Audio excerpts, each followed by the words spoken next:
ഹിന്ദുക്കൾ അല്ലെങ്കിൽ ഹിന്ദു സംഘടനകൾ ഇവിടെ ക്രൈസ്തവരുടെയും പിന്നെ മുസ്ലിമുകളുടെയും ആരാധനാ സ്വാതന്ത്ര്യത്തിന് വലിയ ഭീഷണി ഉണ്ടാക്കുന്നു എന്നാണ് പറയുന്നത്.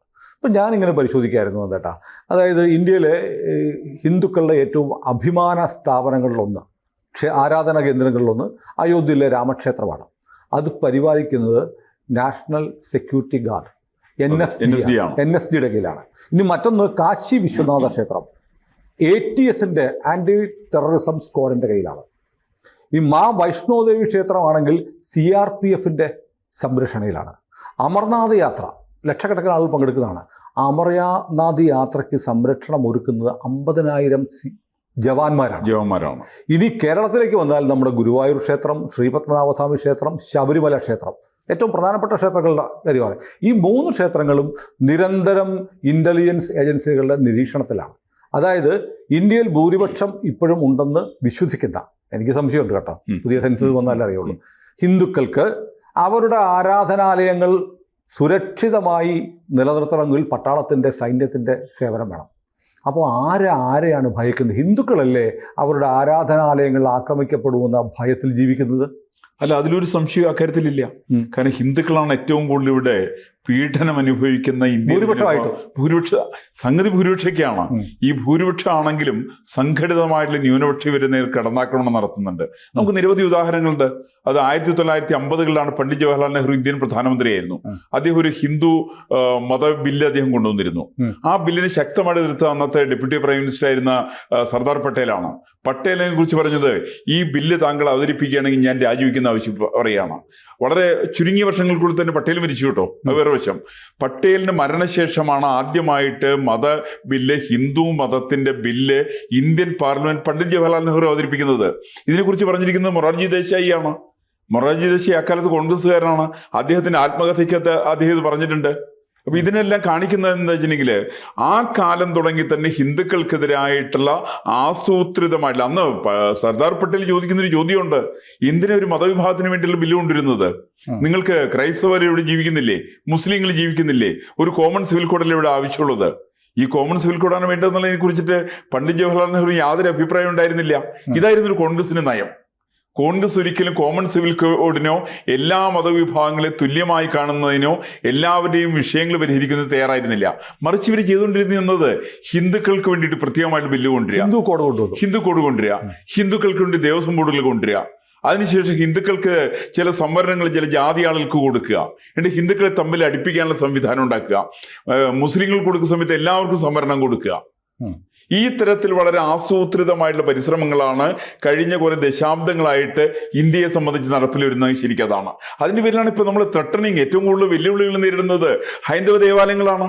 അതായത് നമ്മൾ ഈ പറഞ്ഞ അയോധ്യയിലെ രാമക്ഷേത്രത്തിനും കാശി വിശ്വനാഥ ക്ഷേത്രത്തിനും മാ വൈഷ്ണോദേവി ക്ഷേത്രത്തിനും ശബരിമലയ്ക്കും ഗുരുവായൂരിനും ഒക്കെയുള്ള സുരക്ഷ ഒഴിവാക്കിയാൽ, അമർനാഥ് തീർത്ഥാടന യാത്രയ്ക്കുള്ള സുരക്ഷ ഒഴിവാക്കിയാൽ എന്താ സംഭവിക്കുക? ആയിരക്കണക്കിന് ഹിന്ദുക്കൾ മരിക്കും. പ്രശ്നം എന്താണെന്ന് വെച്ചിട്ടുണ്ടെങ്കിൽ, ഹിന്ദുക്കളെ കൊലപ്പെടുത്താൻ വേണ്ടിയിട്ട് ആസൂത്രിതമായിട്ടുള്ള പരിശ്രമം സംഘടിത മതന്യൂനപക്ഷങ്ങളുടെ ഭാഗത്തു നിന്നുണ്ട്. അതിനകത്ത് അൽഖ്വയ്ദ വേണ്ടി ഉണ്ടാവാം, അതിനകത്ത് മറ്റുള്ള ഭീകര PFI ഉണ്ടാവാം, പല സംഘടനകളുണ്ടാവാം. അതിനെ പിന്തുണയ്ക്കുന്ന ആളുകളുണ്ട്. ഇവിടെ ഈ പറയുന്ന സോക്കോൾഡ് സെക്യുലറിസ്റ്റുകളെന്ന് പറയുന്ന വിഭാഗമൊക്കെ ഉണ്ടല്ലോ, ഇവരെല്ലാവരും അക്രമത്തെ പിന്താങ്ങുന്നവരാണ്. ഇവരിൽ അക്രമത്തിന്റെ കൂടിയാണ്. അക്രമികളിൽ നിന്ന് പണം പറ്റുന്ന ആളുകളാണ് ഇവർ കൂടുതലുള്ളത്. അവര് അതിന്റെ പേരിലാണ് ഇപ്പൊ നമ്മളൊന്ന് ആലോചിച്ച് നോക്ക്, ഈ ചില ചെറിയ സംഭവങ്ങളൊക്കെ എടുത്തു പറഞ്ഞിട്ട് അതിന് വലിയ പ്രചരണം കൊടുക്കുക. ഈ വലിയ പ്രചരണം കൊടുക്കുന്ന ആളുകള് ഏറ്റവും കൂടുതൽ ദുരിതം അനുഭവിക്കുന്ന ജനവിഭാഗങ്ങള് ഇന്ത്യയിലെ ഭൂരിപക്ഷ ജനവിഭാഗങ്ങളാണ്.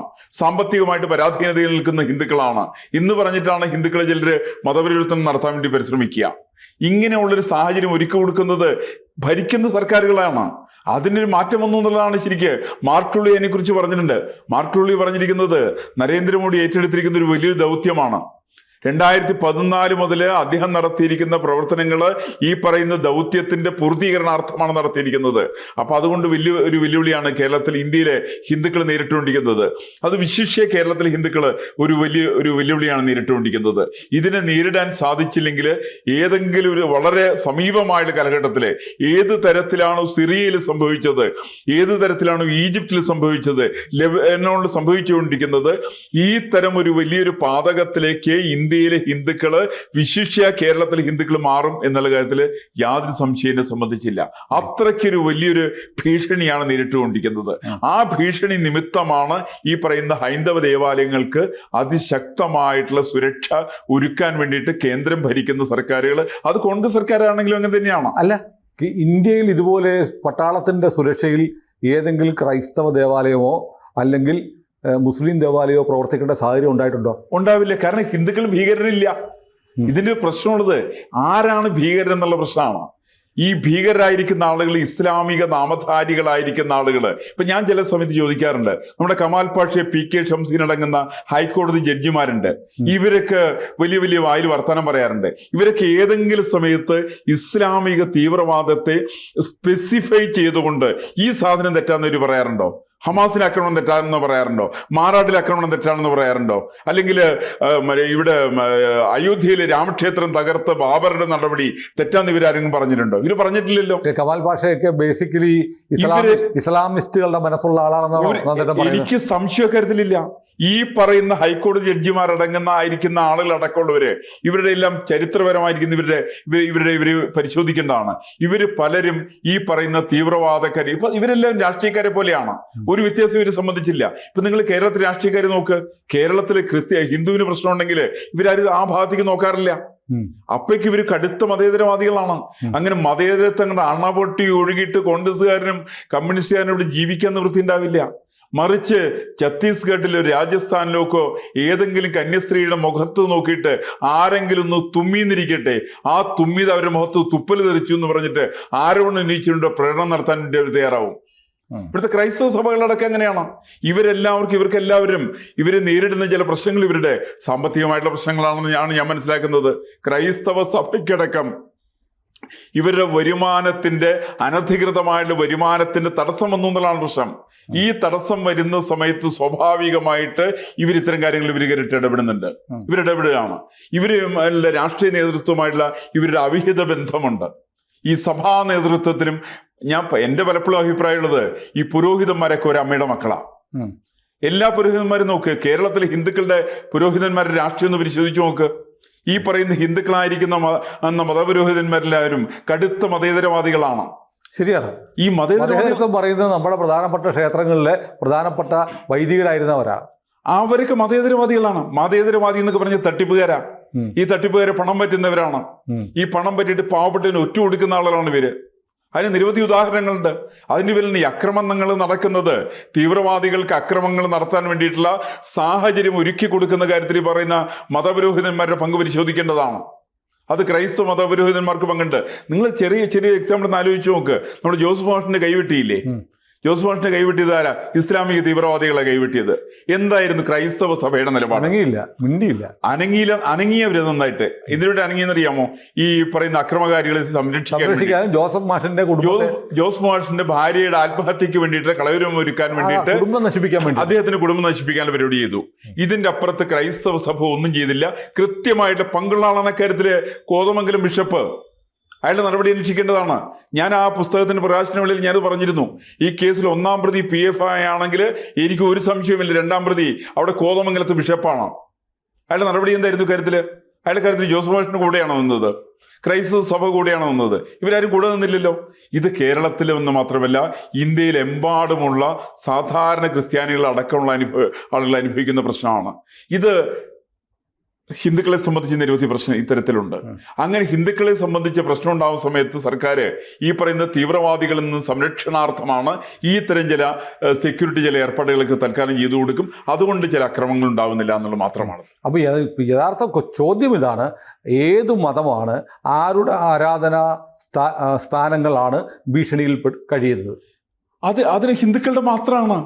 ഇവിടെ ക്രൈസ്തവരുടെ ഒരൊറ്റ ദേവാലയം പോലും ആക്രമിക്കപ്പെട്ടിട്ടില്ല. അങ്ങനെ ആക്രമിക്കാൻ ആരും തയ്യാറാവില്ല. ഇവർ തമ്മിൽ അടിച്ചിട്ടുള്ള മുതൽ മുസ്ലിങ്ങൾ ആക്രമിക്കുന്ന, ഇസ്ലാമിക തീവ്രവാദികൾ ആക്രമിക്കുന്ന ചില ക്രൈസ്തവ ദേവാലയങ്ങൾ ഇവിടെ ശ്രീലങ്കയിൽ ഉണ്ടായിട്ടുണ്ട്, ഫ്രാൻസിൽ ഉണ്ടായിട്ടുണ്ട്, പാരീസിൽ ഉണ്ടായിട്ടുണ്ട്, ജർമ്മനിയിൽ ഉണ്ടായിട്ടുണ്ട്, UK ഉണ്ടായിട്ടുണ്ട്, എല്ലാ സ്ഥലത്തും ഉണ്ടായിട്ടുണ്ട്. പക്ഷെ ഇന്ത്യയിൽ ഇത്തരം വിഷയങ്ങൾ വരുന്ന സമയത്ത് ഒരു അക്രമങ്ങൾ ഉണ്ടാകാതിരിക്കാനുള്ള കാരണം ഇന്ത്യയിലെ ബഹുഭൂരിപക്ഷം വരുന്ന ആളുകൾ അക്രമത്തിനെതിരാണ്. ഹിന്ദുക്കൾ അക്രമത്തിനെതിരാണ്. ഹിന്ദുക്കൾ ഒരു സ്ഥലത്ത് ആക്രമിച്ചിട്ടില്ല എന്ന് മാത്രമല്ല, ഹിന്ദുവിന്റെ പേര് പറഞ്ഞിട്ട് മാലേഗാവില് സ്ഫോടനത്തിന്റെ പേരിൽ പ്രജ്ഞാ സിംഗ് ഠാക്കൂറിനെ പിടിച്ച് ജയിലിലിട്ടു. മാസങ്ങളോളം ആ പുരോഹിതനെ പിടിച്ച് ജയിലിലിട്ടു. അവസാനം എന്താ ഇപ്പൊ തെളിഞ്ഞതെന്താ? ഈ പ്രശ്നത്തിൽ അവർക്ക് പങ്കില്ല എന്നുള്ളവരും തെളിഞ്ഞു. കാരണം കോടതി കൃത്യമായിട്ട് അന്വേഷണം നടത്തുന്ന സമയത്ത് ഈ പറയുന്ന ഹിന്ദുക്കൾക്ക് ഒരു ഹിന്ദുവാണെങ്കിൽ അവൻ അക്രമം നടത്താൻ സാധ്യമേയല്ല. ഒരു സ്ഥലത്തും ലോകത്തിന്റെ ചരിത്രത്തില് ഹിന്ദുവിനെ സംബന്ധിച്ച് ഒരു രാജ്യത്തെ ആക്രമിച്ച, ഒരു മതവിഭാഗത്തെ ആക്രമിച്ച പാരമ്പര്യം ഹിന്ദുവിനില്ല. മറിച്ച് ഇസ്ലാമിക തീവ്രവാദികളെ സംബന്ധിച്ചും ക്രൈസ്തവ തീവ്രവാദികളെ സംബന്ധിച്ചും അതിന് തെളിവ് നിരവധിയുണ്ട്. ഒരു കയ്യില് ബൈബിളും മറുകൈയിൽ തോക്കുമായിട്ടാണ് ഇവർ ചില പാദ്രിമാരിവിടെ ആഫ്രിക്കൻ രാജ്യങ്ങളിലേക്ക് മതപരിവർത്തനത്തിന് പോയത്. കുരിശുയുദ്ധം എന്നൊക്കെ ഇവർ എന്നെ പിൽക്കാലത്തിന് പേര് വിളിച്ചത്. അങ്ങനെയുള്ള തീവ്രവാദികളായിരിക്കുന്ന ആളുകൾ അവരുടെ നിന്നുള്ള സംരക്ഷണാർത്ഥം പോലീസിന്റെ സേനകള് അല്ലെങ്കിൽ നമ്മളുടെ സെക്യൂരിറ്റി സംവിധാനങ്ങൾ കർക്കശമാക്കേണ്ടത് ഇന്ത്യയെ സംബന്ധിച്ച് അനിവാര്യമാണെന്ന് ഏത് സർക്കാരിനും, അത് BJP സർക്കാർ മാത്രമല്ല, BJP സർക്കാരല്ല, കോൺഗ്രസ് സർക്കാരല്ല, ആര് കേന്ദ്രം ഭരിച്ചാലും അവരത്തരം ഒരു സാഹചര്യത്തിലേക്ക് എത്തിച്ചേരുന്നത് ഹിന്ദുവിന്റെ അക്രമം കൊണ്ടല്ല, ഹിന്ദുക്കളെ ആക്രമിക്കുന്നതിന്റെ പേരിലാണ്. അതെ അതെ. അല്ല, ഹിന്ദു സമുദായത്തിൽപ്പെട്ട ആളുകൾ തന്നെ ഓർക്കേണ്ട, സമാജത്തിൽപ്പെട്ട ആളുകൾ തന്നെ ഓർക്കേണ്ട കാര്യമുണ്ട്. അതായത് മറന്നു പോകുന്നു. രാമക്ഷേത്രവും കാശി വിശ്വനാഥ ക്ഷേത്രവും മാ വൈഷ്ണോദേവി ക്ഷേത്രവും ഒക്കെ സൈന്യത്തിൻ്റെ സുരക്ഷ പിൻവലിച്ചാൽ തകർക്കപ്പെടും എന്നത് നമ്മൾ മറന്നു പോകുന്നു. അല്ല, ആ തരത്തിൽ വലിയൊരു ഭീഷണിയുണ്ട്. അതിപ്പോ നമ്മളിപ്പോ മധുരയിൽ പോയിട്ടുള്ള ഒരാളെ സംബന്ധിച്ചറിയാം. മധുരയിൽ ശ്രീകോവിലിന്റെ നേരെ മുകളിലാണ് കയറിയിട്ട് പള്ളി സ്ഥാപിച്ചിരിക്കുന്നത്. ശ്രീകോവിലിന്റെ മുകളില് ഞാൻ ആ സ്ഥലത്ത് പോയിട്ടുള്ള ആളാ. അവിടെ പോയിട്ടുണ്ടെങ്കിൽ നമുക്ക് ഏത് നിമിഷവും ഈ പറയുന്ന അതിഭീകരന്മാർ സ്ഥാപിച്ചിരിക്കുന്ന പള്ളി തകർക്കാൻ നമുക്ക് ആർക്കെങ്കിലും തോന്നിയാൽ ആ തോന്നുന്നതിനെ കുറ്റപ്പെടുത്താൻ വേണ്ടി സാധ്യമല്ല. അതിന് അങ്ങനെയുള്ള സാഹചര്യത്തിലാണ് ഈ പറയുന്ന സെക്യൂരിറ്റി അനിവാര്യമാണ്. സെക്യൂരിറ്റി ഇല്ലെങ്കിൽ ഹിന്ദുവിന് ജീവിക്കാൻ പറ്റാത്ത ഒരു സാഹചര്യം ഇന്ത്യയെ സംബന്ധിച്ചുണ്ടെന്നുള്ളതിന്റെ നല്ല തെളിവാണ് നേരത്തെ സുനിൽ സൂചിപ്പിച്ചത്. അത് നമ്മുടെ കേരളത്തിലെ ഹിന്ദുക്കൾക്കാണ് അത് മനസ്സിലാവാത്തത്. കേരളത്തിലെ ഹിന്ദുക്കൾക്ക് മനസ്സിലാവുന്നുണ്ട്. ഹിന്ദു നാമധാരികളായിരിക്കുന്ന ചില കോൺഗ്രസിന്റെ പിന്നണികളായിരിക്കുന്ന ആളുകൾ, കമ്മ്യൂണിസ്റ്റ് പിന്നണികളായിരിക്കുന്ന ആളുകൾ, അവർക്ക് മനസ്സിലാവുന്നില്ല. ചില മാധ്യമ സുഹൃത്തുക്കൾക്ക് മനസ്സിലാവുന്നില്ല. കാരണം പണം കൊടുക്കാൻ മനസ്സിലാവാത്തതല്ല, മനസ്സിലായിട്ടും പറയാത്തതാണ്. കാരണം പണം കൊടുക്കാൻ ഹിന്ദുവിൽ കാശില്ലപ്പ. ഈ കാശ് തരുന്നവൻ പറയുന്ന ആൾ ഇവർ കേൾക്കുക. ഇവരൊക്കെ തൊഴിലാളികളാണല്ലോ. ഈ പറയുന്ന മാധ്യമത്തില് ഞാൻ പലപ്പോഴും പറയാറുണ്ട്, മാധ്യമത്തില് ജേർണലിസ്റ്റുകൾ ഞാൻ കുറ്റപ്പെടുത്താറില്ല കേട്ടോ ഇപ്പൊ. കാരണം കുറ്റപ്പെടുത്തുന്ന പത്ര മുതലാളിമാരാണ്. പണം വാങ്ങിക്കുന്ന പത്ര മുതലാളിമാരല്ലാത്ത എത്ര പത്രത്തിന്റെ മുതലാളിമാരുണ്ടെന്നുള്ളത് അന്വേഷിച്ചാൽ മതി. അത് മരം വെട്ടുകാരൻ മാത്രമൊന്നുമല്ല, അതല്ലാത്തവരെല്ലാവരും തന്നെ പണം പറ്റുന്നവരാണ്.